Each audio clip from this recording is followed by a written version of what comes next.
Welcome to News in Alberta. This is Special Ed. Today we're looking at an off-duty chief that pulled a gun on a biker during a traffic stop. I want you to imagine this. It is your off day. You get called into work. You pull up to the job, and as soon as you're about to enter in, you see a car that you don't recognize. A man gets out that you do not know, and suddenly a gun is drawn to your head. That is what happened to 24-year-old Benny Rivera right across the street as he pulled up to work here at the plaza right off of Fruitville Pike. And he tells us about the day that he says changed the rest of his life.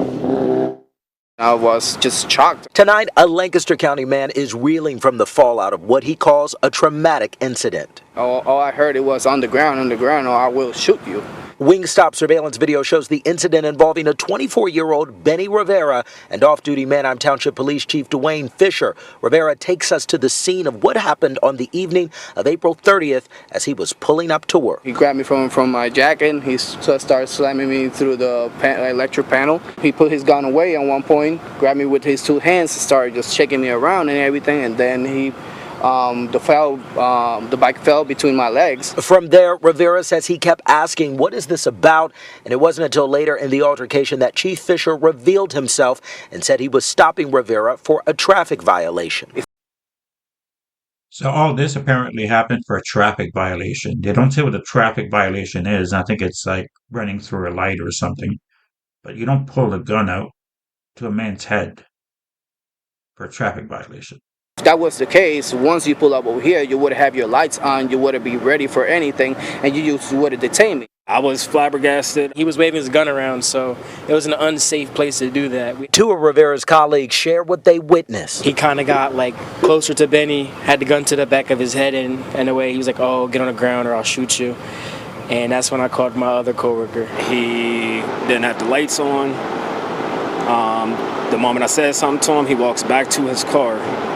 He turns his lights on immediately, puts his badge on his hip. Rivera ran off and the next day was arrested and taken into custody, and the following day was eventually released on bail, and now all charges have been dropped. But he says it's the surveillance video that's made all the difference. Would have ran too if I had a psychopath cop waving a gun around for a traffic stop. That saved my life. That actually saved my life, because if I would have tell this by my words, it's my word against a chief. I cannot sleep. All I see every time I go to sleep is a gun in my face.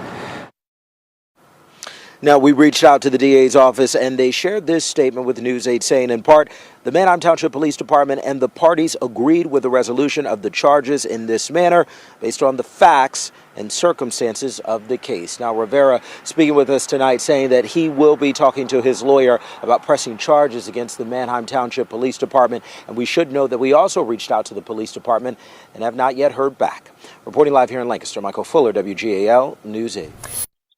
You know there's not going to be any charges. He's a police chief. He's going to get away with it. The only thing he was is suspended, and that's as far as it went for now. I hope this guy sues the crap out of this cop and the police station. What do you think of this? Let me know in the comments. Please like, share, and subscribe. Thank you. Guys, check out my new book called The Broken Badge. When 5 Alberta provincial police officers steal millions from a drug bust and execute the lone witness, do you think the secret dies with him? They're wrong. A ruthless biker boss discovers the truth through hidden cameras and unleashes a deadly hunt to revenge. One by one, the corrupt officers are hunted across a frozen backcountry, forcing them into a brutal fight for survival and for whatever remains of their shattered honor. Betrayal, survival, retribution, no badge stays clean forever.